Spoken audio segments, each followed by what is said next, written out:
좋습니다. 그러면 여러분들하고 이제 우리 이제 본격적으로 이론 수업 들어가기 전에 한 10분 정도만 제가 여러분들한테 잔소리 겸 해가지고 이야기를 조금만 좀 할게요. 일단은 여러분들 이제 우리 공부하는 시험 있죠? 우리 공부하는 시험의 특징을 조금 알아야 돼. 시험의 특징을 조금 알아야 되고, 그 다음에 이제 사실 이런 얘기를 해줄 때, 너무 현실에 입각해서 내가 얘기를 해버리면, 난 해도 안 되는 것 같다. 이렇게 생각해버리면 안 되거든요. 그래서 희망적인 얘기를 조금 하자면, 여러분들이 한번 생각을 조금 해보세요. 무슨 생각을 해보시냐면, 우리가 이제 시험 쳐가지고 공직자가 되는 시험이잖아요. 국가에서 이제 월급을 받는 공직자가 되는 시험인데, 공직자가 되는 시험을 생각을 해보게 되면 여러 개 시험이 있을 거야. 그지? 두 개로 나눠보자. 첫 번째는 뭐냐면, 일반 공무원 시험이 있어. 공무원 시험이 있고, 그 다음에 군무원 시험이 있거든. 요거 두 개만 비교를 할게. 요렇게 되면, 요거 5급 시험 있고, 7급 있고, 그 다음에 9급 있고, 이렇게 돼 있죠. 그 다음에 우리 군무원 시험도 뭐 5급 군무원 있고, 그 다음에 7급 군무원 있고, 그 다음에 9급 군무원 있고. 질문, 혹시 5급이나 7급 준비하신 분 계시오? 5급이나 7급 준비하신 분 계십니까? 이거는 공부를 조금 더 어렵게 해야 돼요. 조금 더 어렵게 하셔야 됩니다. 제가 드리고 싶은 이야기는 뭐냐면, 우리가 보통 이제 뭐 사법고시, 그 다음에 행정고시, 뭐 외무고시 이렇게 얘기하잖아. 그런 고시는 요거예요, 요거. 요게 고시, 우리가 흔히 말하는 고시. 대체 뭐 하는 거 거의 뭐 두문불출, 아무 데도 안 나오고 집에 앉아서 계속 공부하는 이런 사람들, 고시 시험 이렇게 얘기하죠. 많은 사람들이 이제 지원을 하는 데가 어디냐면 이제 9급 공무원 시험을 많이 이제 지원을 해요. 이렇게 지원을 하는데, 사실은 생각을 좀 해보면 공무원하고 군무원을 비교를 했을 때 조금 더 인기가 있는 거는 어디가 인기가 있어? 공무원이 조금 더 인기가 있어. 이유가 뭐지? 사실은 대우는 똑같거든.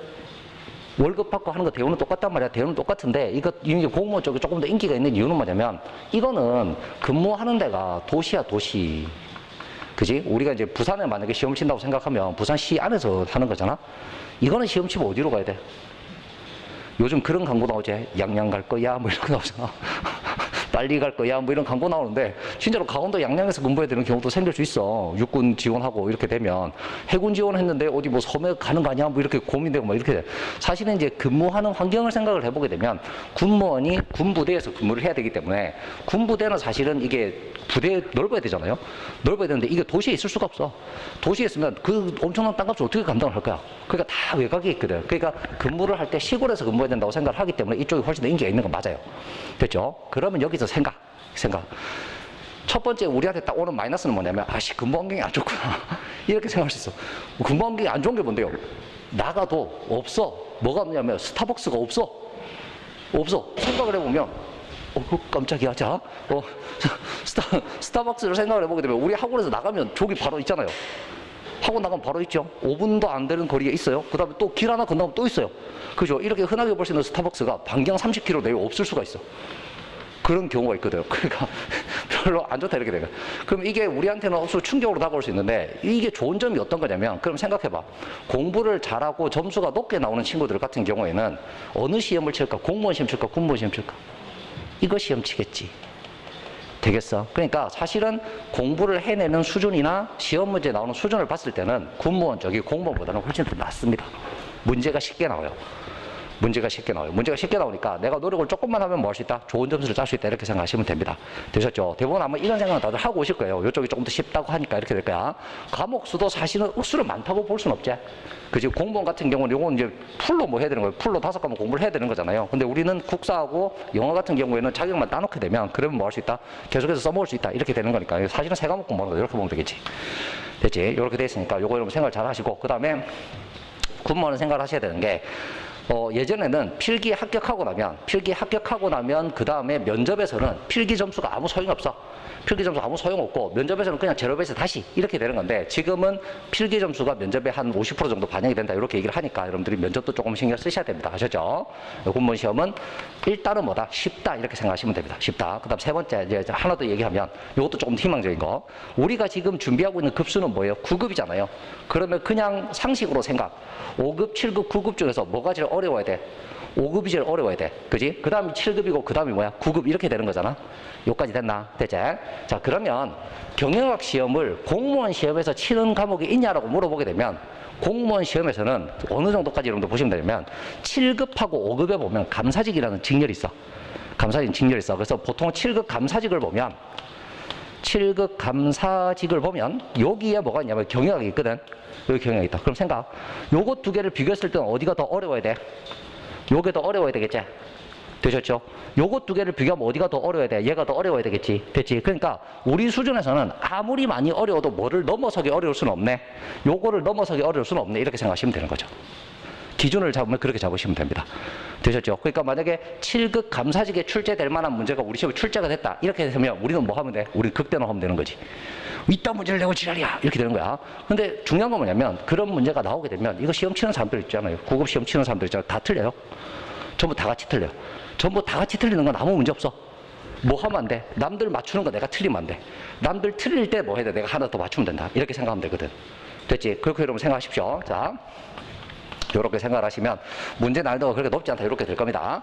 그러면 여기서 이제 여러분들한테 하나 더 설명을 드리고 싶은 건 뭐냐면 시험 문제는 어떻게 나오냐는 거야. 여기 9급 시험 문제. 시험 문제가 사실은 뭐가 나올지는 저도 몰라요. 뭐가 나올지를 알면 여러분들하고 이 고생을 하겠습니까? 그럴 이유 없죠. 나오는 것만 딱딱 하면 되잖아요. 근데 뭐가 나올지는 몰라. 경영학은 범위가 엄청 넓어. 이게 학문 자체가 엄청나게 이렇게 좀 우리가 흔히 말하는 잡학이거든. 여기 있는 거 가지고 오고 저기 있는 거 가지고 와서 막 이렇게 써보는 실용 잡학이기 때문에 공부하는 게 그렇게 쉽지는 않습니다. 그렇게 쉽지 않아요. 학자별로 의견도 다 다르고 이렇게 돼 있기 때문에 그런 것들에 대해서 정리를 잘하는 게 중요하다고 생각하시면 되는데요. 근데 중요한 건 뭐냐면 시험 문제가 어떻게 나오느냐 하는 것을 우리가 고민을 조금 해봤을 때 여태까지 여러분들 기출된 문제를 보신 분들 잘 안 계시죠? 그죠? 우리 교재 제일 뒤에 한번 보실래요? 우리 교재 제일 뒤에 보시면 거기에 보시면 우리 부록에 보시면 군무원 경영학 기출문제 및 기출문제 정답 및 해설이 나와 있어요.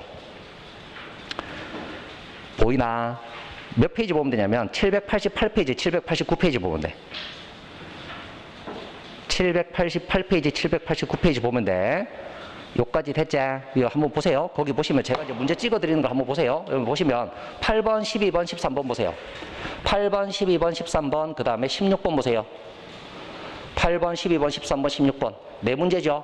그죠? 네 문제를 보시면 이거 잘 생각해 보시면 문제가 뭐예요?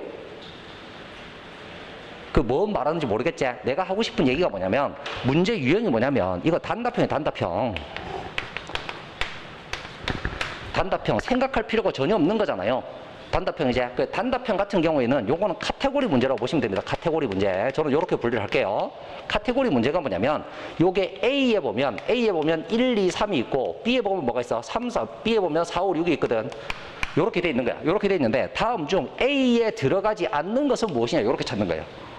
됐죠? 그 다음에 B에 들어가는 애가 누구냐? 이렇게 찾는 거지. 이해되겠지? 그럼 생각해봐. 이게 1의 1, 2, 3의 뜻이 뭔지 알아야 돼? 몰라도 상관없어. 1, 2, 3이 A에 들어가 있다는 걸 알고 4, 5, 6이 B에 들어가 있다는 걸 알면 그러면 답을 찾을 수 있다. 이렇게 되는 거예요. 됐죠? 그런 문제가 뭐예요? 8번 문제죠? 여기까지 되셨습니까? 됐죠? 그 다음에 12번 한번 보시겠습니까? 마케팅 믹스 4P에 속하지 않는 것은이라고 돼 있죠? 됐나요? 그럼 여기에 들어가지 않는 건 뭐만 하고 있으면 돼? 외우고만 있으면 되는 거지. 됐지? 그 다음에 내려가면 재무비율, 뭐 다음 중 재무비율이 높아서 재무 상태가 개선되는 것이 아닌 것은 요건 생각을 조금 해야 되는 문제긴 합니다만 밑으로 내려가죠. 16번 보시면 재고비용에 해당하지 않는 것은 그럼 재고비용에 뭐뭐 있는지만 외우고 있으면 뭐가 되는 거야? 답을 찾을 수 있겠지? 그럼 생각해봐. 이 문제를 푸는데 자본의 기회비용, 창고 유지비용, 매출 손실비용, 그 다음 진부화비용 이게 무슨 뜻인지 알아야 되나? 몰라도 아무 상관없어. 그래도 문제를 풀 수 있다는 거야. 이해되셨습니까? 그래서 이런 문제가 어떻게 되는데 이런 문제가 좀 많이 출제될 것 같아요? 아니면 적게 출제될 것 같아요? 엄청나게 많이 출제가 돼요. 되셨습니까? 여러분들 지금 보고 있는 페이지 보세요. 6번부터 16번까지가 문제가 11문제거든요. 문제가 11문제인데 11문제 중에서 8번, 12번, 그 다음에 16번 무려 몇 문제? 3문제. 그러면 거의 30%가 어떻게 출제가 되고 있어? 이렇게 출제되고 있다. 이렇게 볼 수 있는 거야. 뭔 말씀인지 이해되셨습니까? 됐죠? 자, 그 다음 문제 유형을 보세요. 그 다음 문제 유형을 보시면 10번 한번 보시겠습니까? 10번하고 9번. 9번, 10번 보시면 보세요. 9번을 먼저 볼게요. 다음은 경영자의 유형에 관한 내용으로 옳지 않은 것은 이렇게 돼 있지. 그러면 이거는 뭐고? 경영자의 유형이라고 하는 것은 조금 이따 우리 배울 거야. 경영자의 유형이라고 하는 것은 1, 2, 3이 있는데 1은 뭐를 뜻하고 2는 뭐를 뜻하고 3은 뭐를 뜻한다. 요걸 알고 있어야 되겠지? 이해되셨습니까? 요거는 저는 뭐라고 얘기하냐면 선택지에 대한 OX 문제라고 얘기합니다. 이 선택지가 맞냐 틀렸냐 요걸 판단을 해야 되는 거죠. 옳지 않은 거 찾으라고 하면 OX를 찾아야 되는 거고 맞는 거 찾으려면 XXO를 찾아야 되는 거잖아요. 그렇게 되는 거예요. 이거 선택지 OX 문제도 이렇게 보시면 됩니다. 정리되셨습니까? 됐죠? 그 다음에 나올 수 있는 건 뭐가 나올 수 있냐면 자료 해석 문제가 나올 수 있어요. 절에서 문제. 근데 이건 우리 시험에 없다. 이건 없어. 우리가 실제로 시험 문제를 출제를 한다고 보게 되면 시험 문제는 요렇게 나오거든요. 요렇게 나와요. 요렇게 나온다. 모든 시험의 문제들 요렇게 나오고, 그 다음에 여기 플러스에서 하나가 나온다면 계산 문제가 나올 수 있겠지. 그럼 이제 자료 해석하고 이제 관련 있는 문제라서 계산 문제 이렇게 보면 되는데, 계산 문제는 우리 시험에 나옵니다. 요렇게 되는 거죠. 됐죠? 그러면 생각을 했을 때 우리가 사실 제일 싫어하는 유형의 문제는 어떤 거야? 제일 싫어하는 문제. 요거지. 요거. 그자? 수학하고 담수한 지 오래됐어. 그지? 수학 공부 해본 지가 언제인지 기억도 안 나. 기억도 안 나. 중학교 1학년 때까지인가 하다가 뭐 했어? 그 다음에 책 덮은 다음에 그래프 나오는 순간 아이씨 안 해. 이러고 덮고 끝났어. 끝났어. 근데 우리 시험은 사실은 7급 시험에 보면 그래프 문제도 나와. 그래프 어떻게 생겼냐 이것도 나오거든. 그래서 요거는 여러분들하고 공부를 할 때 최대한 쉽게 제가 설명을 한번 해보도록 할게요. 되죠? 최대한 쉽게 설명을 해드릴 테니까 제가 여러분들한테 기억을 하고 있으세요 하는 것만 제발 좀 기억해 주세요. 그거 계속 똑같이 써먹거든. 계속 똑같이 써먹으니까 그거 여러분들 기억하시면 됩니다. 그래서 문제 유형은 이렇게 보시면 됩니다. 2019년인가요? 2019년에 계산 문제 5문제 나왔다. 계산 문제 5문제 나왔다. 됐죠? 그래서 요걸 뒤지게 쳐먹었지. 문제를 씌고 이따구로 되냐고. 이렇게 되는 거야. 우리 시험에 몇 문제 나와? 25문제 나오지? 우리 시험에 25문제 나오는데, 사실은 우리가 지금 여러분들 교재 보시면 이게 파트가 8개로 구성이 되어 있거든요. 단원이 큰 대단은 8개예요. 그러면 경영학이라고 하는 것 자체가 사실은 8개 파트로 쪼개지는 거거든. 이렇게 쪼개지는데 25문제 나온다고 생각하면 한 파트에서 몇 개씩 나와야 돼? 한 파트에서 3문제씩 나오면 되지. 한 파트에서 3문제씩 나오면 24문제. 그 다음에 특정한 파트에서 한 문제 정도 더 나올 수 있다. 이렇게 우리가 생각하면 되는 거야. 됐지? 그래서 계산 문제가 나오게 되면 뭐 해결하는 것 자체가 쉽지는 않습니다. 쉽지는 않아요. 이게 사실은 문제를 출제할 때 어떻게 출제를 해줘야 되느냐 하면 문제를 푸는 방법, 그래 다시 말하면 공식을 외우고 있는가, 그 다음에 이 공식을 활용할 줄 아는가, 이걸 물어보려고 하면 사실은 뭐를 적게 숫자를 작게 줘야 돼. 숫자를 주면 뭐 숫자를 뭐 1000, 2000, 3000 이 정도 주면 되는데 얼마 주냐면 3억, 30억 뭐 이렇게 주는 거야. 그럼 그 동그라미 쓰다가 시간 다 간다. 그렇게 돼보거든. 그러니까 이거는 뭐 해야 돼? 우리가 적당히 동그라미를 지울 줄 아는 방법도 배워야 된다. 이렇게 보시면 돼요. 됐죠? 그래서 이제 그런 방법은 제가 수업을 하면서 또는 문제풀이를 하면서 이런 거 설명을 다 드릴 테니까 시키는 대로만 여러분들 좀 해주시면 됩니다. 아셨죠? 그렇게 하세요. 그래서 공식은 철저하게 외워야 돼. 알겠지? 수학 문제 풀 때 공식 안 외우고 수학 문제 풀 수 있나? 그건 안 된다, 이거. 맞지? 무조건 이거 공식 외워야 된다. 여기서부터 이제 인상 찌푸리는 분들도 계세요. 근데 그런 분들한테는 제가 이런 충고를 할게요. 시험을 날로 먹으려고 하지 마. 야, 아무것도 안 하고 그냥 되는 방법이 있으면 우리가 이걸 왜 해? 되냐? 시험은 날로 먹는 거 아니야? 남들보다는 뭐 해야 돼? 남들보다 많이 한다는 아니라도 남들만큼은 해야 돼. 남들만큼 해야지 내가 벌써 합격할 수 있다. 이렇게 생각해야 되는 거야. 되셨죠? 그래서 여러분 이렇게 좀 생각을 해주세요. 그래서 생각을 해보면 우리가 그러면 이제 지금 여러분들 공부하고 있는 게 우리 경영학 이론 기본 이론이잖아요. 그죠? 이론을 몇 개로 쪼개놨어? 2개로 쪼개놨어? 기본 이론하고 심화 이론으로 쪼개놨어. 이렇게 쪼개놨는데 그죠? 학원에 커리큘럼이 이러니까 어쩔 수 없이 따라가긴 따라간다. 어쩔 수 없이 따라가긴 따라가는데 내 생각은 굳이 나눌 필요는 없지 않겠나 이렇게 생각을 해. 근데 어쩔 수 없다. 그러면 우리한테 주어져 있는 시간이 40시간 주어져 있어요. 그죠? 기본 이론 정리하는데 40시간 정도 나오고 그 다음에 요거 심화 이론 정리하는데 아마 64시간 정도 나올 거예요. 요렇게 나올 겁니다. 요렇게 나오는데 처음에는 이제 어떻게 생각을 했냐면 여기다 초점을 맞춰야겠다고 생각을 했어요. 근데 지금 생각을 해보면 이제 저도 이제 계속 수업을 하다가 이제 생각을 해보게 되면 굳이 이거를 다 시킬 필요가 있나? 사실 7급, 5급이면 여기 초점 맞추는 게 맞다. 그지? 우리는 9급이니까 여기 초점 맞춰. 여기 초점 맞춰. 여기 초점을 맞춰가지고 여기 초점 맞춰. 여기서 한 72점 정도를 딸 수 있도록 만들어 볼 거야. 72점. 됐지? 합격하는 점수는 보통 몇 점 정도 되냐면 평균 92점이면 무조건 합격을 해. 됐죠? 목표 점수는 72점, 92점 이렇게 되는 거예요. 됐죠? 그러면 72점 따려고 하면 자, 문제 이렇게 가는 거야. 첫 번째는 계산 문제 전부 배제도 큰 상관은 없어. 계산 문제 전부 배제도 큰 상관없다. 5문제 출제된 게 계산 문제 제일 많이 나온 거지. 그지? 몇 점? 한 문제는 4점 생각하면 이거 20점이잖아. 그럼 요거 20점 빼도 몇 점이야? 80점 나와, 80점. 되겠나? 요거 다 빼도 80점 나온다. 그럼 80점 나오고 내가 이론 중에서 몇 개 맞추면 2개 틀리고 나머지 거 다 맞추면 그러면 72점 나온다는 뜻이야. 맞지? 그래서 기본 이론 할 때는 초점을 어디다 맞출 거냐면 여기는 철저하게 초점을 맞출 거예요. 여기 철저하게 초점 맞출 거예요. 그 다음에 요거는 다음번에 공부할 때 도움이 될 수 있는 것들에 대해서는 여기에 대해서 철저하게 설명을 하겠다. 이렇게 생각을 합니다. 이해되신 거죠? 됐죠? 그럼 보세요. 단답형 문제는 공부를 하는 게 우리가 사실 이론을 공부한다고 생각하면 교재가 보통 어떻게 편성이 되어 있냐면 자, 요거 볼게. 경영자 유형이라고 하게 되면 경영자 유형이라고 하면 소유 경영자, 고용 경영자, 그 다음에 전문 경영자 이렇게 나오거든. 됐지? 그러면 소유 경영자에 대한 설명이 쭉 나오겠지. 고용 경영자에 대한 설명이 쭉 나오겠지. 그 다음에 전문 경영자에 대한 설명이 쭉 나올 거란 말이야. 이해되셨나요? 그래서 이게 내용이 간단한 경우에는 여기까지 설명을 다 할 거예요. 여기까지 설명을 다 할 건데, 근데 만약에 이게 하나 안으로 들어가가지고 내용이 엄청 깊게 들어가잖아. 그런 경우에는 여기에 대한 설명을 다 하진 않을 겁니다. 기본반에서는.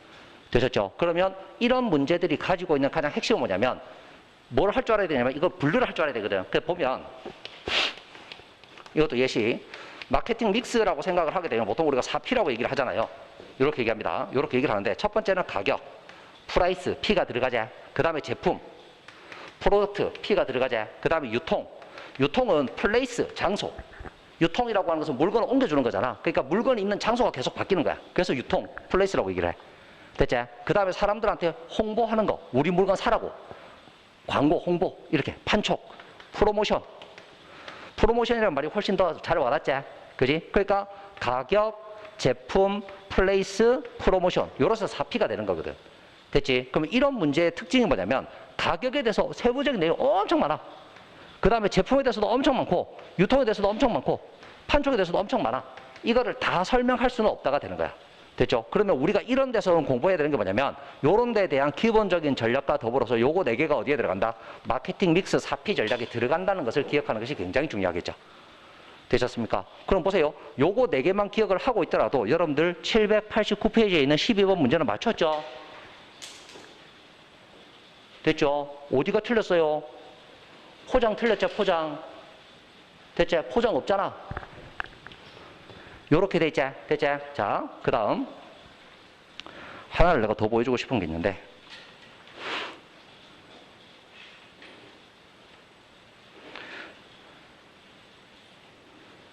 어디 보자.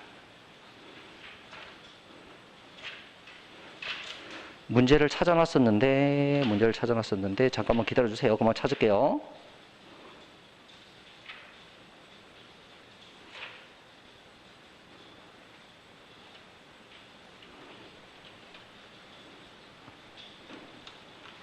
오늘 사실은 제가 가방을 잘못 들고 와가지고요.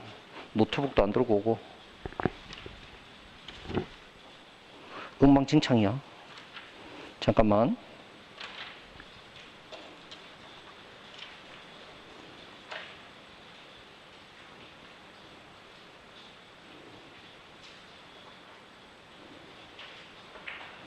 지금 문제가 안 찾아지네.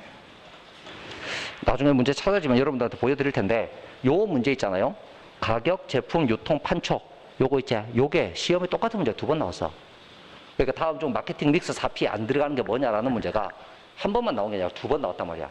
군무원 시험이 가지고 있는 특징 중에 한 개가 뭐냐면 같은 문제 계속 나온다는 거거든.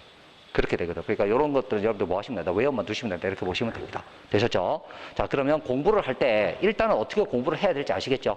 첫 번째 중요한 건 뭐냐면 뭐를 찾아내는 거야. 요거 단답형 카테고리를 어떻게 분류할 수 있느냐. 이거 찾아내는 게 중요한 거야. 이거부터 먼저 공부를 한 다음에 그 다음에 뭐 하면 돼? 공부를 이제 우리가 보통 회독한다고 얘기하잖아요. 여러 번 반복해서 볼 거니까 처음에 요거 잡아놓고 그 다음에 뭐 하면 되냐면 기본적으로 틀이 딱 잡혔으니까 이게 뭐였지, 이게 뭐였지, 이게 뭐였지 뭐 하면 돼. 살을 계속 붙여 나가면 되는 거야. 그렇게 공부하시는 게 좋습니다. 아셨죠? 이런 식으로 해서 여러분들하고 공부를 해볼 거예요. 되셨습니까? 그러면 결국에는 중요한 게 뭐냐면, 이거 조심해야 되겠네. 자, 결국에는 중요한 게 뭐야? 결국에는 중요한 게 이해하는 게 중요한 거야? 암기하는 게 중요한 거야? 기본적으로 점수를 따려고 하면 암기하는 게 훨씬 중요해요. 암기하는 게 훨씬 중요합니다. 되셨죠? 그러니까 이거는 크게 뭐가 필요 없어. 우리가 흔히 말하는 나는 이해력이 좀 딸려가지고 이렇게 되는데 그거하고 아무 상관없어. 기본적인 점수 따는 건 일단 뭐가 필요하다? 암기가 필요하다. 이렇게 보셔야 됩니다. 되셨죠? 그래서 될 수 있으면 여러분들 암기도 좀 편하게 하실 수 있도록 제가 자료들을 좀 준비를 해드릴 건데 미안합니다. 오늘 저 가방 잘못 들어가지고 죄송해요. 자, 그러면 대충 공부 어떻게 해야 되는지 아시겠죠? 됐죠? 뭐 해야 되겠네? 지금까지 했던 얘기를 여러분들이 알아들을 수 있게 쭉 이렇게 서사적으로 설명을 했지만 핵심은 하나입니다. 외워. 됐지? 핵심 하나에 외워. 일단 외워. 됐지? 자, 요렇게 해가지고 이제 여러분들하고 공부를 살살 시작을 한번 해보도록 할게요. 자, 이제 보겠습니다. 첫 번째 보시면 요거 이제 우리 다들 이제 수업 들어갈 때 이런 거 한 번씩 보잖아. 요거 뭐야, 이런 거 이제 한 번씩 보잖아. 이 앞에 컨텐츠 한번 보자. 컨텐츠 제일 처음에 보면 경영 일반 나와 있죠. 경영학 기초이론 나왔을 거예요. 파트 1이라고 해가지고 경영학 기초이론 나왔을 건데, 요거를 보통 우리가 경영 일반이라고 얘기해. 경영 일반. 그렇게 얘기하거든. 경영학에서는. 요게 경영학 개론이라고 보시면 됩니다. 경영학 개론. 뭐 미리 말씀드리면 경영학 개론에서 문제가 제일 많이 나와요. 모든 시험 통틀어서. 경영학과 관련된 모든 시험 통틀어서 여기서 시험 문제 제일 많이 나온다고 보시면 됩니다. 됐죠? 보통 여기서 많이 나오면 25문제 중에서 8문제 정도 여기서 나오는 경우도 있다. 되나? 그 정도로 이게 많이 나오는 데가 요거 기억. 그러면 교수님 두 번째로 많이 나오는 데 어디예요? 라고 이야기하면 두 번째로 많이 나오는 데가 마케팅이야, 마케팅. 5번째 파트에 보면, 파트 5에 보면 마케팅이라고 있거든. 마케팅이 두 번째로 많이 나온다. 지금 우리 시험은, 우리 군무원 경영학 시험은 시행된 지 몇 년 안 됐죠? 몇 년 안 됐기 때문에 기출문제 찾아보면 마케팅이 제일 많아. 마케팅이 제일 많고 2등이 경영 일반인데, 시간이 조금 지나면 이 숫자가 아마 뒤집어질 겁니다. 경영 일반에서 훨씬 더 많이 나오게 될 거예요. 그렇게 보시고. 자, 그 다음에 이제 파트 2를 보면 여기 이제 인적 자원 관리라고 나와 있지. 인적 자원 관리. 요게 뭐냐면 우리가 흔히 말하는 사람을 뽑아서 어떤 식으로 교육시켜가지고 어떻게 일을 시킬 건가 하는 거 찾는 거야. 이게 인적 자원 관리. 됐지? 사람을 뭘로 보고 있노? 사람을 자원으로 보고 있지. 그죠? 사람은 수단이 될 수 없는데, 사람은 수단이 되면 안 된다고 철학에서 얘기하는데, 여기서 사람은 수단으로 본다. 되냐? 자, 그 다음에 조직행위론 보세요. 조직행위론.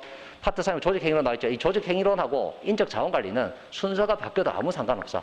순서가 바뀌어도 아무 상관없는데, 같은 카테고리라고 보면 되거든. 근데 이거 이제 조직행위론은 어떤 거냐면, 그러면 생각해봐. 우리가 사람을 뽑아가지고 이 사람을 뭐 할 거야? 그냥 조금 뭐 흔히 말하는 안 좋은 말을 계속 하자면 사람을 뽑아다가 부려먹을 거야. 얘를 어떻게 부려먹어야지 가장 좋을 것인가? 얘를 잘 부려먹기 위해서 회사 업무를 어떻게 나눌 것인가? 이걸 고민하는 게 뭐야? 이게 조직행위론이다. 이렇게 보시면 돼요. 여기까지 되셨습니까? 됐죠? 그러니까 여기 들어가면 이제 뭐가 나오는 거야? 사람들한테 어떻게 일을 시킬 것인가? 그 다음에 이 사람들 어떻게 이끌어갈 것인가? 이런 것들이 막 나오게 되는 거지. 그 다음에 페이지를 넘기면 이제 생산 운영관리라고 하는 게 나올 거예요. 생산 운영관리. 생산 운영관리하고 마케팅은 이것도 순서가 바뀌어도 아무 상관없어. 아무 상관없어. 근데 그냥 상식으로 생각하면 생산을 한 다음에 판매를 하는 게 맞지? 생산을 한 다음에 판매를 하는 게 맞는데 현대사회는 안 그래. 왜냐하면 물건을 만든다고 해서 무조건 팔리는 시대가 아니거든. 물건은 우리는 좋다고 만들었는데 아무도 안 사. 그럼 아무 소용없잖아. 그러니까 뭐가 먼저 돼야 되냐면 사람들한테 필요한 게 뭔지를 먼저 눈치를 채야 되는 거야. 사람들한테 필요한 게 뭔지를 눈치를 챈 다음에 그 다음에 뭐 하는 거야? 거기에 대한 수업을 미안. 저 장사꾼 쌤이 나왔어요. 그러니까 사실 생각하면 학생들이 뭐를 원하는가? 수강생들이 이런 게 좀 필요해요. 교수님 재무회계관리 너무 힘들어요. 이렇게 얘기했을 때 그때 뭐 할까? 재무회계관리 수업하는 거야. 어째? 재무회계관리 내가 수업을 만들어놨는데 아무도 안 들어. 왜? 그게 어려운 줄 아무도 모르니까. 그럼 아무 소용없잖아. 그러니까 회사 입장에서 마찬가지게 뭐냐면 물건을 먼저 뭐 한 다음에 만들어서 파는 게 아니라 뭐가 필요한지를 먼저 찾아낸 다음에 그 다음에 물건 만들어서 파는 거다. 이렇게 보면 돼. 되지? 그래서 마케팅하고 생산 운영 관리는 뭐야? 바뀌어도 큰 상관이 없어. 순서가 바뀌어도. 현대적으로 본다면 순서가 바뀌는 게 맞는 거지. 마케팅이 먼저 나오는 게 맞는 거야. 되지?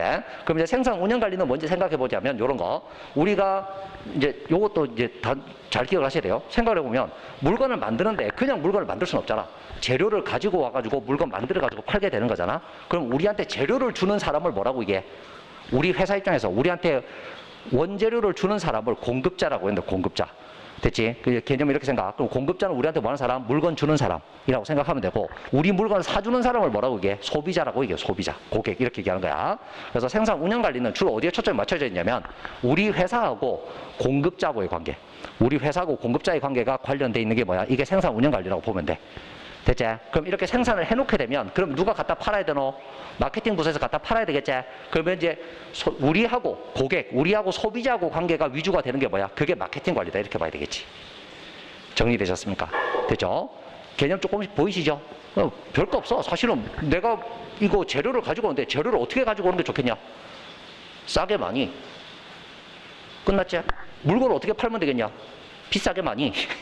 끝인 거잖아요. 됐죠? 그렇게 팔 수 있는 방법이 뭐냐? 거기에 대해서 공부하는 거다. 이렇게 보시면 돼요. 그 다음에 이제 페이지를 넘기시면, 이제 11페이지에 보시면 거기 이제 계량 의사결정론이라고 하는 게 나왔을 거예요. 여기서부터 이제 뭐가 나오기 시작하냐면 그래프가 나오기 시작해. 그래프 나오고 계산하고 막 우리를 막 힘들게 만드는 내용이 나온다. 이런 내용들이 나오는데 요거 계량 의사결정론은 기본 이론할 때 할까 말까 지금 제가 고민 중이거든요. 근데 여러분들한테 간단하게는 언급을 하고 넘어갈 테니까 제가 해주는 것만 딱 보고 그렇게 하시면 됩니다. 아셨죠? 자, 그렇게 보시고 그 다음에 페이지를 넘기시면 이제 또 본격적으로 나오죠. 알 수 없는 영역으로 이제 들어가게 됩니다. 미지의 영역입니다. 회계학. 자, 회계는 이렇게 생각. 회계는 정보입니다. 정보. 회계는 정보예요. 회계란 말은 전부 다 뭐 여러분들 뭘로 바꾸시면 되냐면 정보란 말로 다 바꿔보시면 돼요. 됐니? 그럼 내가 이렇게 얘기해볼게. 회계는 관리 회계가 있고 세무 회계가 있거든. 그 다음에 뭐 재무 회계도 있어. 근데 관리 회계란 말에서 뭐를 바꿔보면 회계를 정보로 바꿔보면 우리가 회사를 관리하는 입장에서 필요한 정보를 뭐 하는 거야? 찾아내는 거. 그게 관리 회계라고 보면 돼. 되셨죠? 세무 회계는 뭐냐면 우리가 세금 내기 위해서 우리 회사의 정보를 정리하는 거다 이렇게 보면 되거든. 됐지? 그래서 회계는 정보다 이렇게 생각하면 돼. 그러면 정보는 정보니까 회계적으로 나와 있는 데이터를 보고 이 데이터를 우리가 뭐 할 줄 알아야 된다? 해석을 할 줄 알아야 되겠지. 정보를 해석할 줄 알아야 돼. 그 능력이 필요하다 이렇게 보시면 됩니다. 그래서 이것도 암기도 필요하고 그러니까 단어를 보고 이 단어가 뭔 뜻인지 알아먹어야 될 거냐. 그치? 단어 보고 단어가 뭔지를 알아야 되고 이 단어가 뜻하는 게 뭔지를 알아야 되는 게 뭐냐면 회계에서 공부를 해야 되는 거다 이렇게 되는 거예요. 되죠? 막무가내로 외우려고 하면 회계는 되게 어려워. 됐지? 이건 이해가 좀 필요하다. 그 다음에 넘어가면 이제 재무관리 나오죠. 재무관리. 그지? 14페이지 보면 재무관리가 나오는데 사실 학생들이 재무관리 제일 어렵다고 얘기를 해요. 재무관리 제일 어렵다고 얘기하는데 제일 어려운 게 맞습니다. 제일 어려운 거 맞아요. 그래서 여기서 문제가 어렵게 나오게 되면 다 틀려요. 전부 다 틀립니다. 응시하는 사람 거의 다 틀린다고 보면 되거든요. 그러니까 이거는 내가 틀려도 큰 문제는 없다 이렇게 생각하시면 돼. 근데 이제 재무관리는 간단하게 이렇게 생각하자. 재무관리는 재테크예요. 재테크. 회사가 재테크하는 거예요. 회사가 재테크하는 거. 그러면 회사가 재테크를 왜 해야 됩니까? 그냥 일해서 돈 벌면 되는 거 아닙니까? 남는 돈 가지고 뭐 하는 거야? 재테크 해가지고 회사가 돈을 더 버는 거야. 이해되겠어? 이게 재무관리라고 보면 된다. 되니? 이 재무관리의 아주 성공적인 사례, 아주 성공적인 사례. 그게 뭐냐면, 여러분들 그 예전에 그런 얘기 있었죠. 국민연금 이제 뭐 된다? 국민연금 이제 돈이 다 바닥 나가지고, 이제 젊은 세대들은 국민연금 돈 내도 나중에 노인 되면 뭐야? 돈 못 받을 거야. 그런 얘기가 한참 돌았죠. 요즘도 그런 얘기 나옵니까? 요즘도 그런 얘기 나와요. 정보에 다들 어두우시네요. 요즘은 그런 얘기 안 나와요. 그런 얘기 왜 안 나오게? 국민연금관리공단이 재테크에 엄청난 성공을 했거든. 국민연금관리공단이 뭐 했냐면 재테크를 한다고 어떤 회사 주식을 샀어. 몇 년 전에? 12년 전에 주식을 샀다. 얼마치 샀냐고 50억 원어치 샀어. 50억 원어치. 50억 원어치 주식을 샀거든. 그래가지고 그런데 투자를 하고 이 새끼들 안 되겠네 이런 소리 막 들었지. 그 회사가 어디게? 그 회사 어디냐? 그 회사 테슬라. 됐냐? 그 50억이 지금 얼마 돼 있을 거 같노? 3조. 그 50억이 지금 3조 대 3조. 이해되냐? 이게 재무관리 재테크야. 이해되셨습니까? 됐죠? 자, 국민연금 열심히 내라. 돈 떨어질 일 없어. 열심히 내라, 이 피자. 자, 그럼 회사도 재테크 하니 안 하니? 회사도 재테크 한다. 됐지? 그럼 회사가 재테크를 할 때 그냥 순수하게 우리 돈으로 할 거냐? 순수하게 우리 돈으로 할 거냐? 아니면 남의 돈 빌려가지고 투자할 거냐? 이렇게 되는 거지. 남의 돈 빌려가지고 투자를 하게 되면 내가 돈 빌린데 이자 줘야 되지? 이자를 얘들한테 10% 줘야 돼. 근데 내가 만약에 투자해가지고 20% 수익이 나. 그럼 20% 수익 난 거에서 뭐 하면 돼? 10% 이자 주고 원금 갚고 그 다음에 뭐 하면 되냐? 그 다음에 난 10% 그냥 먹으면 되는 거잖아. 그럼 나는 내가 가지고 있는 거 아무것도 안 쓰고도 뭐야? 돈이 계속 생기게 되는 이런 투자가 되는 거지. 그지? 그러면 내가 이렇게 투자를 할 때 내 돈을 얼마 쓰는 게 좋고 빚을 얼마 내는 게 좋으냐? 이거 비율 계산하는 게 나와. 이거 비율 계산, 이런 게 뭐냐면 재무관리가 되는 거야. 되셨습니까? 되죠? 수강생들의 표정이 점점 어두워지고 있어.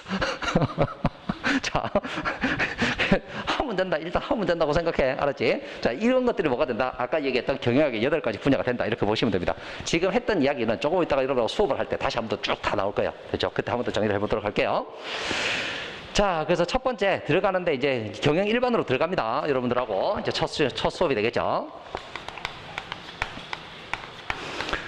자, 여러분들하고 이제 경영 일반 이렇게 딱 들어가는데, 그러면 우리가 여기서 공부해야 되는 게 뭐냐면, 우리 교재에 좀 빠져 있는 내용이 뭐냐면, 경영학 기초 이론을 공부를 하는데, 경영 기초 이론을 공부를 하는데 없어. 경영이 뭔지가 안 나와 있어. 일단 되냐? 이거 뭐 전공자들을 위한 책 같으면 필요가 없지. 경영 모르고 공부하는 놈이 누가 있겠어. 근데 우리는 다 비전공이란 말이야. 그죠? 요거 전공 비전공도 미리 얘기를 좀 하자. 미리 얘기를 좀 하면, 경영학 전공하신 분 손 들어보십시오. 경영학을 전공하신 분은 이 수업 들을 리가 없어. 들어보면 아이씨 뭐 저 새끼 당연한 소리를 자꾸 해. 니를 위한 수업이 아니니까요. 전공자를 위한 수업이 아니니까요. 비전공자를 위한 수업이거든요. 그러니까 여러분들이 일단 공부하실 때 경영학은 내가 전공자가 아니라서 되게 힘들 것 같아 이런 생각 하시는 분들은 다시 한번 생각을 해보세요. 무슨 생각을 해보시느냐면, 그러면 여기서 행정법 전공하신 분 손 들어보세요. 법 전공하신 분 아무도 없죠. 근데 행정법 공부할 때는 나는 법 전공이 아닌데 이런 얘기 하는 사람 아무도 없어. 맞지? 그 하나 더 얘기해 볼게. 국어 국문학 전공하시면 손 들어보십시오. 또는 국어 교육학. 언어학 전공하시는 분 계십니까? 아무도 없죠. 그럼에도 불구하고 국어는 내가 전공이 아닌데라고 얘기하는 사람 아무도 없어. 왜 경영만 그렇게 얘기하냐? 이게 뭐야? 편견이에요, 편견. 이해되지 않습니까? 이 시험에는 어차피 전공자든 비전공자든 공부해야 되는 내용 똑같아요. 공부해야 되는 내용 똑같습니다. 물론 전공자가 훨씬 더 유리한 건 맞죠. 훨씬 더 유리한 건 맞지만 문제 난이도가 높을 때는 전공자가 무조건 유리합니다. 문제 난이도가 낮을 때는 오히려 전공자가 불리해요. 왜 불리할까요? 왜 불리할까요? 불리한 이유는 뭐냐면 그 친구는 아는 게 많기 때문에 생각을 많이 해야 돼요. 아이씨, 이게 이걸 묻는 건가 저걸 묻는 건가. 근데 모르는 사람은 그냥 답은 이렇게 나오는 거야 하고 그 답 쓰면 돼. 그렇게 되는 거거든. 그러니까 여러분들이 비전공자라고 해가지고 절대로 뭐 할 필요 없다, 쫄 필요 없습니다. 아셨죠? 그냥 하시면 돼요. 됐죠? 아까 보셨잖아요. 이거는 이해하는 과목이 아니라 뭐지? 암기로 뭐 할 수 있다. 암기로 때려잡을 수 있는 과목이다. 이렇게 생각하시면 됩니다. 됐죠? 자, 봅니다. 경영 1반에 대해서 공부를 할게요. 그래서 제일 처음에 경영이라는 개념 자체가 없어가지고 이런 거 정리를 좀 할게요. 경영이 뭐냐부터 봅시다. 경영이라고 하는 것이 뭐냐라고 이야기를 하게 되면 경영은 일단 이렇게 생각하자.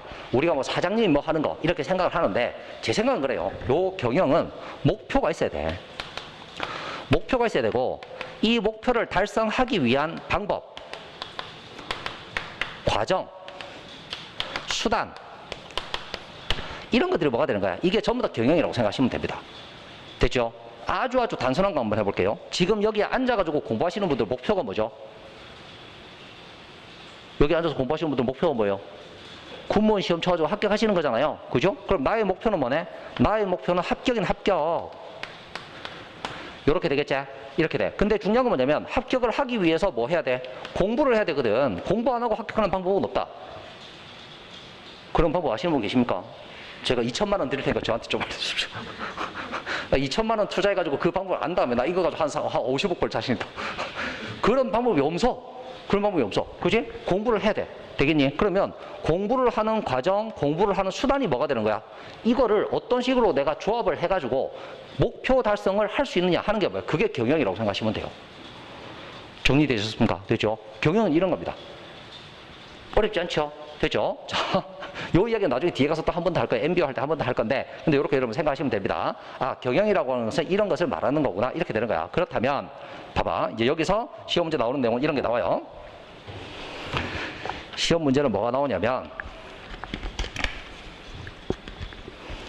자, 공부는 열심히 했어. 공부는 다른 사람들보다 엄청 열심히 했는데, 합격은 안 됐거든.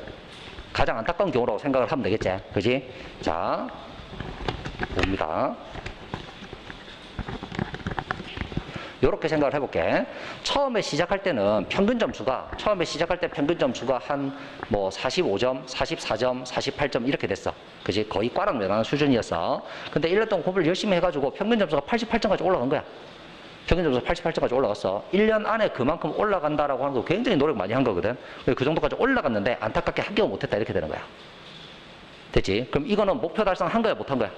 목표 달성 못했다가 되겠지? 됐지? 자, 목표 달성을 했느냐 못했느냐를 따질 때 그럴 때 쓰는 말이 뭐냐면 효과성입니다. 됐죠? 목표 달성이 되었느냐 되지 않았느냐를 따질 때 쓰는 말이 뭐냐면 효과성이란 말을 써. 효과성. 됐지? 두 번째.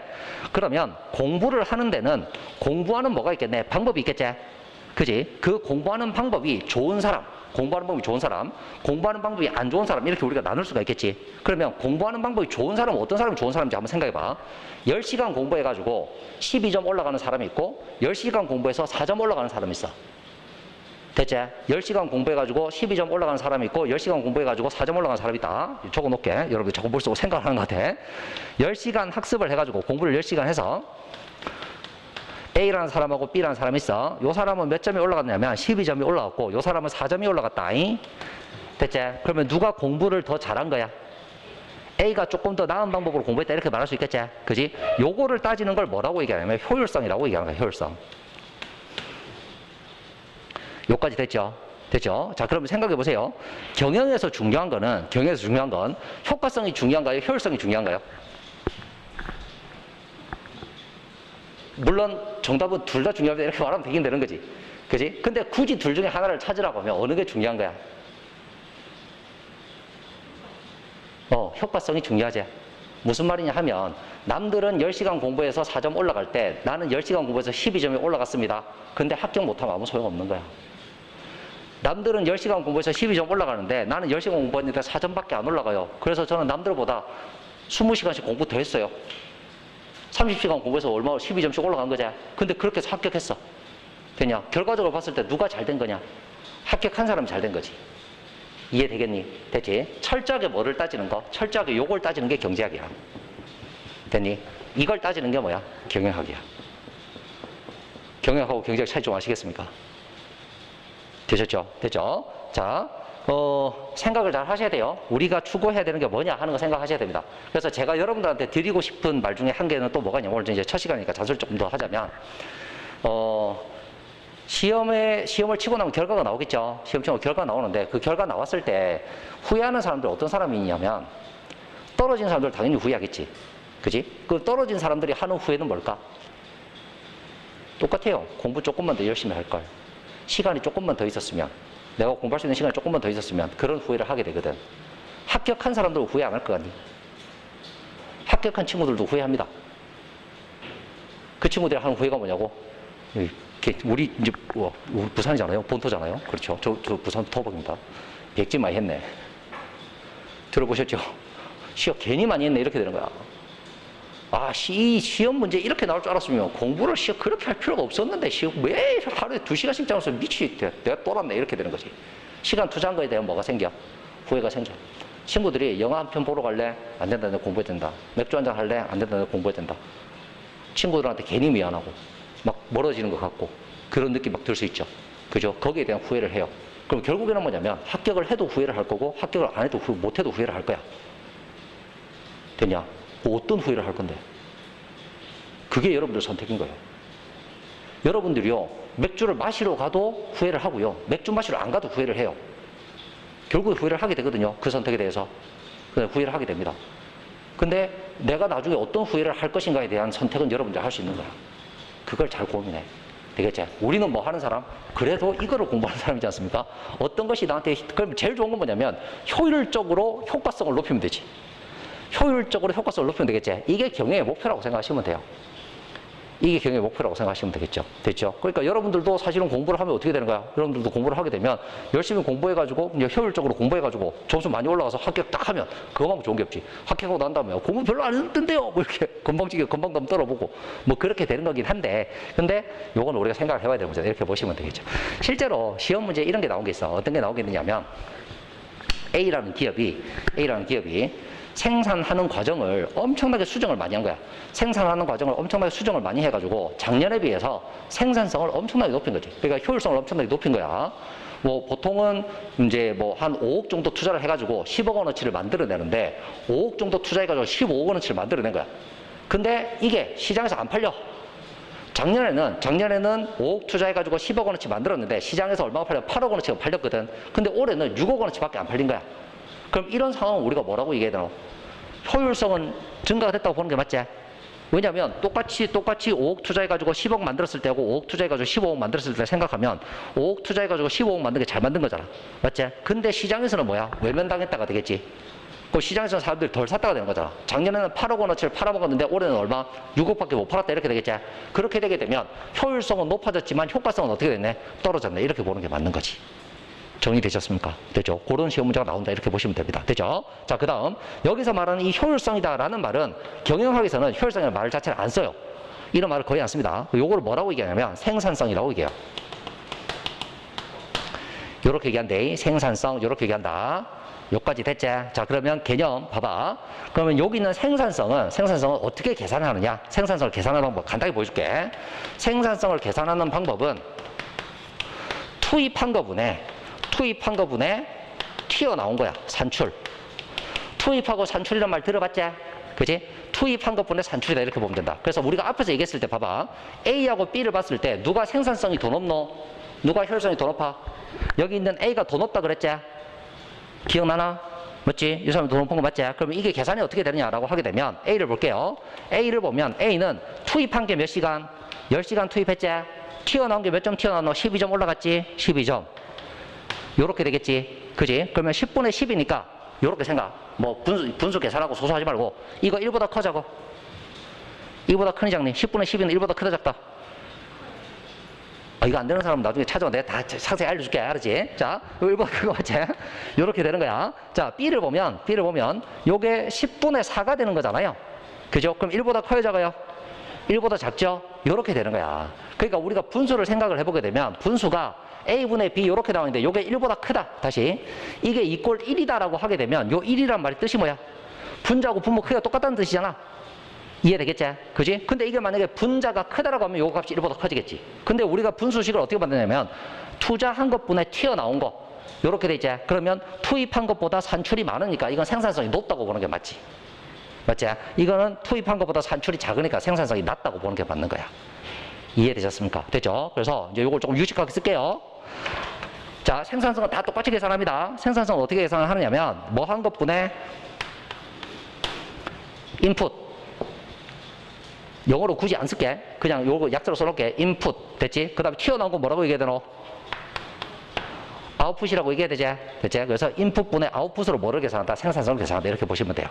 됐죠? 그러면 생산성이 좋다라는 말은 생산성 계산한 인풋분의 아웃풋의 값이 뭐보다 커져야 되는 거야? 뭐보다 커져야 된다? 1보다 커져야 된다. 이렇게 보시면 되겠죠? 됐죠? 요게 좋은 생산성이다. 이렇게 보시면 됩니다. 되셨습니까? 됐지? 자, 지금부터는 제가 여러분들하고 공부를 하는데 미리 얘기를 좀 할게요. 어떻게 볼 거냐 하면, 자, 여기 파트 1을 보세요. 요거는 순서를, 이제 이 경영 일반만 순서를 조금 흔들 거예요. 순서를 조금 흔들 겁니다. 순서를 조금 흔들 건데, 요거 보시면 제일 처음에 뭐를 볼 거냐면 경영자부터 먼저 볼 거야. 경영자 볼 거야. 경영자를 보고 난 다음에 그 다음에 경영 전략 바로 볼 거예요. 됐죠? 그러니까 어떻게 할 거냐면 4, 3, 2로 갈 거예요. 4, 3, 2, 4, 3, 2, 그 다음에 5, 1로 갈 겁니다. 1장을 제일 마지막에 볼 거야. 왜냐하면 경영에 대해서 뭔가 좀 아는 게 있어야 돼. 경영에 대해서 뭔가 좀 아는 게 있어야지 이게 어떤 식으로 발전해 왔는가를 볼 때 이게 뭔 소리인지 알아먹는다는 뜻이야. 되겠지? 그래서 이걸 제일 마지막에 볼 거예요.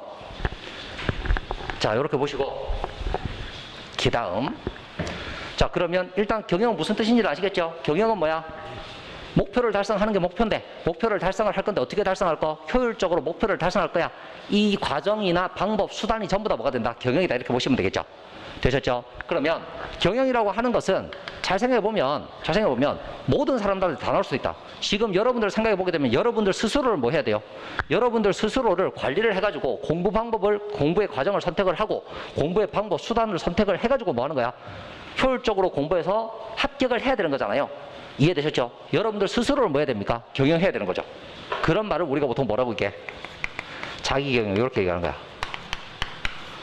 됐죠? 그럼 이제 여러분들 뭐 하셔야 돼요? 1년 동안 자기경영 해야 되는 거야. 되신 거죠? 여러분들이 뭐가 되는 거? 최고 경영자가 돼가지고 이제 여러분들 스스로 경영하는 거예요. 되셨죠? 그러면 자기를 경영하는, 요거는 이제 개인이 되겠지?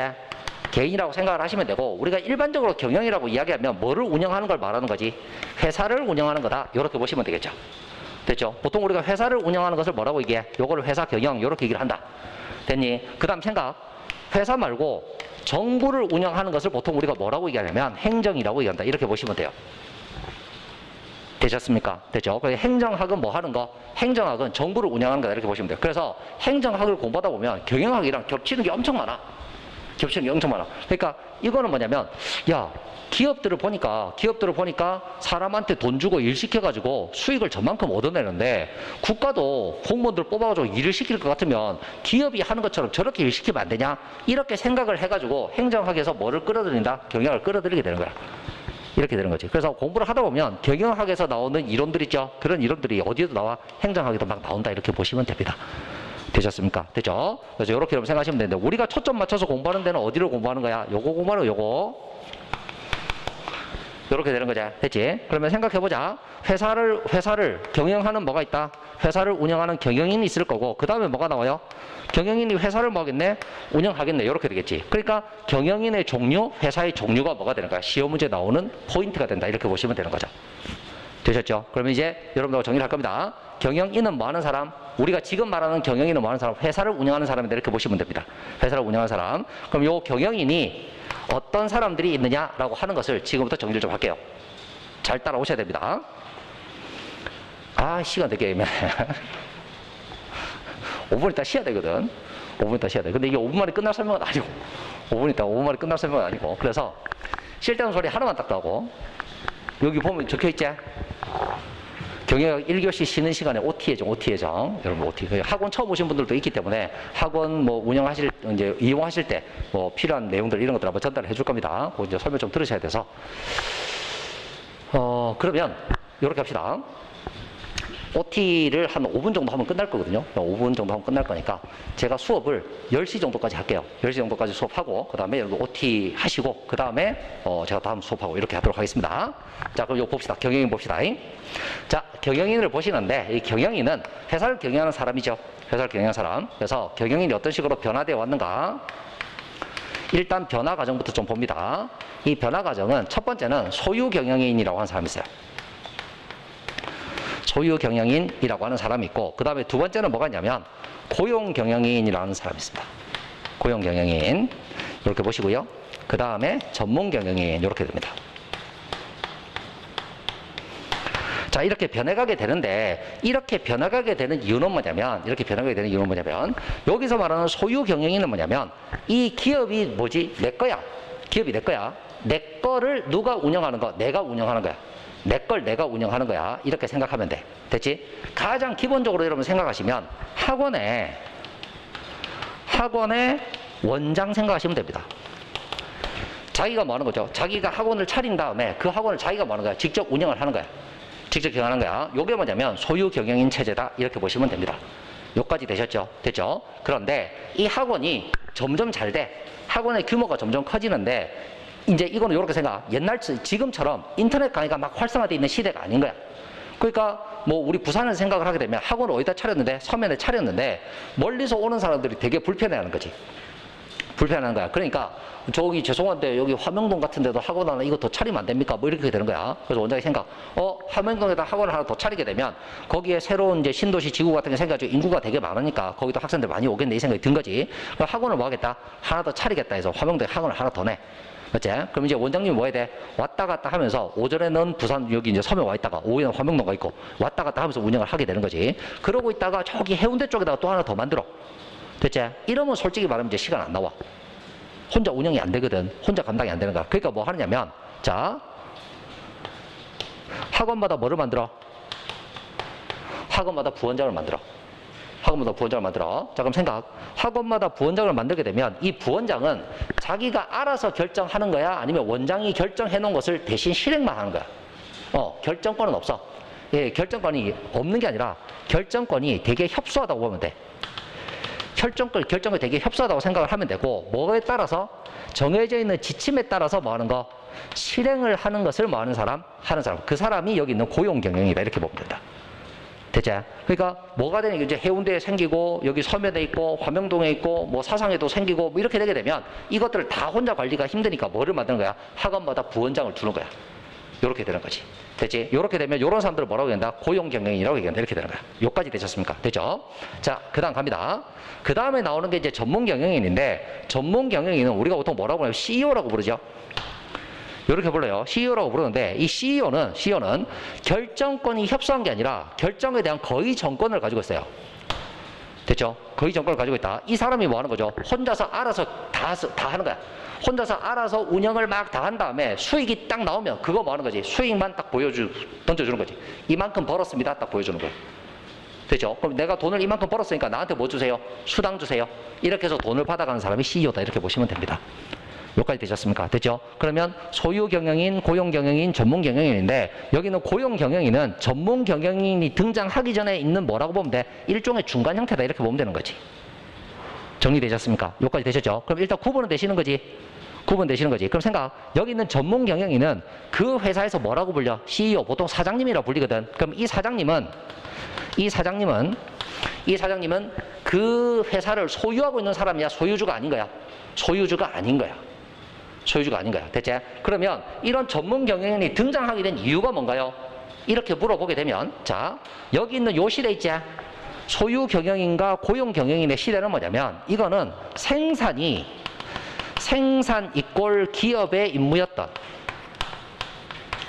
요런 시대야. 다시 말하면 기업이 돈을 버는 유일한 방법이 뭐냐면 장사를 잘해가지고 돈을 버는 거야. 무슨 말인지 이해됐나? 됐지? 그럼 생각해보자. 현대 자동차가 돈을 버는 방식은 몇 가지밖에 없던 시대, 하나밖에 없던 시대야. 뭐 해서 돈 버는 거다? 자동차 팔아서 돈 버는 거야. 자동차 팔아서 돈 버는 거. 됐지? 그런데 이게 이제 시대가 어떻게 바뀌어? 시대가 점점점 변하다 보니까 생산으로도 뭐를 벌고 생산으로도 돈을 벌고 뭘로도 돈을 번다? 아까 얘기했던 거 기억나지? 회사가 가지고 있는 돈을 뭐 하는 거야? 재테크해가지고 돈을 버는 방식이 나오게 되는 거야. 됐지? 그럼 생각해보자. 처음에 자동차 회사를 만들어가지고 자동차 만드는 데서 꾸준히 일했던 사장님은 뭐에 대해서는 잘 알아? 자동차에 대해서는 되게 잘 아셔. 사람들이 이런 차를 타는 게 좋아. 이런 차가 안전하고 좋아. 이 자동차를 앞으로 계속 이렇게 해야 돼. 이건 잘 아시겠지? 그지? 그런데 이 회장님이 재테크 아실까? 주식 어떻게 돌아가는지, 비트코인 어떻게 돌아가는지 잘 아실까? 그거 잘 모를 수 있다. 이렇게 되겠지? 이해되겠니? 그러면 결국엔 뭐가 필요하냐면 생산에 대해서도 잘 알고 뭐에 대해서도 잘 아는, 재무에 대해서도 잘 아는 사람이 필요하다. 이렇게 되는 거라. 이해되셨습니까? 그러면 이런 것들을 뭐 할 수 있는 사람? 총괄할 수 있는 사람, 전체를 아우를 수 있는 사람이 뭐가 된다? 그 사람이 CEO가 되는 거야. 이해되셨습니까? 됐죠? 이렇게 되는 겁니다. 됐지? 그럼 생각, 여기는 전문 경영인이 있으니까 뭐가 있는 거야? 이 사람은 소유주가 아니지?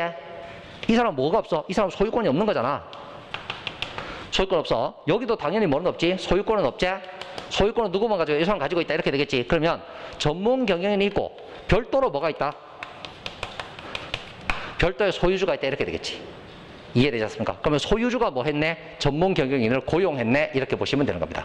여기까지 되셨습니까? 됐죠? 그러면 소유주가 이 전문 경영인을 뭐 할 수 있다?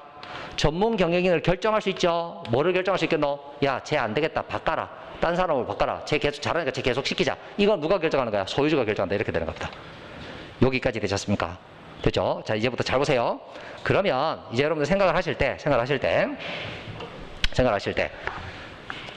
지금 딱 생각을 해보면 우리가 자동차를 휘발유 들어가고 경유 들어가는 자동차뿐만 아니라 전기로만 움직이는 자동차가 필요할 것 같다는 생각이 들어.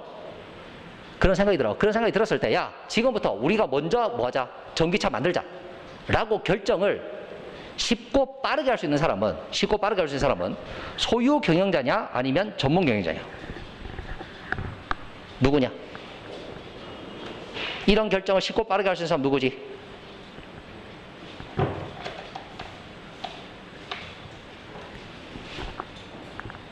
누굴까요? 요 사람입니다. 요 사람. 됐나요? 됐죠? 이 사람이 뭐 하냐면 소유 경영인은 사실은 자기가 완전히 정권을 다 가지고 있는 거잖아요. 전체적인 권한을 자기가 다 가지고 있는 거기 때문에 수익이 나도 자기 책임이고 말아먹어도 자기 책임이라고 생각하시면 됩니다. 됐죠? 그러니까 이 사람은 과감한 뭐가 필요하다? 과감한 변화에 대한 과감한 결정이 가능한 사람이라고 보시면 되겠죠. 됐죠? 근데 여기는 생각해보면 전문 경영인은 이 사람이 가지고 있는 가장 큰 약점이 뭐냐면 이거 임기제. 임기가 정해져 있거든. 그지? 자기는 이 지위를 계속 뭐하고 싶어 해? 계속 유지하고 싶어 하겠지? 그렇게 되는 거니까 지금 당장 수익이 나지 않으면 이 사람이 어떻게 되는 거야? 잘리는 거야. 이해되겠나? 이렇게 되겠지? 그러니까 이 사람은 임기가 정해져 있기 때문에 단기적인 이익에 뭔다? 단기적인 이익에 집착할 수밖에 없는 거지. 지금 당장 실적이 나야지 내가 안 잘리고 뭐 할 수 있다? 계속해서 이 직업을 유지할 수 있다. 이렇게 되기 때문이야. 이해되셨습니까? 물론 이 사람이 지금 하고 있는 이 업무에 대한 전문성은 어때요? 전문성은 소유 경영인보다 어때? 훨씬 더 높아. 이해되겠지? 하지만 뭐가 될 수밖에 없다? 단기적인 이익에 집착할 수밖에 없는 이런 상황이 되어버린다. 이렇게 보시면 됩니다. 되셨습니까? 되죠? 이렇게 보시면 됩니다.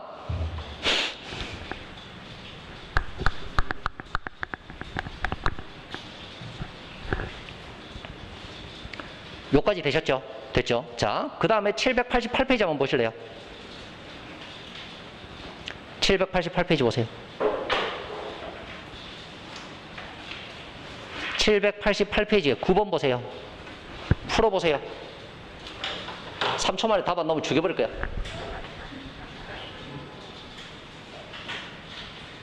자, 하나, 둘, 셋. 답 나왔지? 답 몇 번이고? 그 읽는 순간 이상하잖아. 그지? 분명히 들었을 때 뭐라 그랬냐? 전문 경영인이 뭘 추구한다? 단기이익을 추구한다고 돼 있지? 소유 경영자는 단기이익을 추구한다. 틀렸잖아요. 정리되셨습니까? 되셨죠? 이 사람은 임기가 있어요, 없어요? 소유 경영 인기 있니 없니? 인기 없지? 인기가 없으니까 뭐가 중요한 거야? 기업이 존속되는 게 중요한 거야. 기업이 존속되는 게 중요하다. 이렇게 되는 거지. 됐지? 그리고 이렇게 되는 겁니다. 됐죠? 자, 우리 시험에 기출됐던 기출문제죠. 어렵습니까? 어렵나요? 자, 지금 여러분들이 풀고 있는 이 9번 문제는 단순하게 외워가지고 분류하는 문제예요? 아니면 선택지 OX를 찾는 문제예요? 선택지의 OX를 찾는 문제죠. 선택지의 OX를 찾는 문제 주셔도 어때? 그렇게 어렵진 않다. 이렇게 되는 거야. 되셨나요? 난이도를 따져보게 되면 우리가 공부하는 난이도를 보면 그냥 우리가 외워가지고 카테고리 분류하는 거 자체 제일 쉬운 문제가 되겠지? 됐지? 제일 쉬운 문제. 그 다음에 뭐야? 선택지를 분류해서 이게 O인지 X인지 그 판단하는 문제가 두 번째로 어려운 문제. 제일 어려운 문제가 계산 문제가 되겠지. 그지? 그럼 우리는 난이도 중까지는 뭐 할 수 있다? 그냥 풀 수 있다. 이렇게 되는 거야. 공부 어떻게 해야 되는지 아시겠습니까? 됐죠? 열어보시면 됩니다. 자, 그 다음, 이제 하나만 더 추가하고 이제 10분 쉴게요. 보세요. 여기서 소유주 누구지, 이제? 소유주. 요거 갑자기 좀 점프를 해. 소유주 누구냐? 생각해봐. 자, 소유 경영인의 시대에는 이 사람이 소유자이면서 경영을 하는 사람이죠. 소유자이면서 경영을 하는 사람이기 때문에 그냥 회사의 주인이 누굽니까? 그냥 이 사람, 경영하는 사람. 이렇게 생각하면 돼. 됐지? 요때도 회사의 주인 누구야? 이 고용 경영인은 누구한테 고용되는 거지? 누구한테 고용되는 거야? 이 사람이 고용되는 건 누구한테 고용이 되느냐면 당연히 소유주한테 뭐가 될 거야? 소유주한테 고용이 되겠지. 여기에 고용된 사람이잖아. 그럼 여기 뭐가 있어? 소유 경영자가 있지? 요거 두 개 구분하는 건 뭐 하는 게 제일 좋아? 원장과 부원장 관계를 생각하면 제일 좋다 그랬지?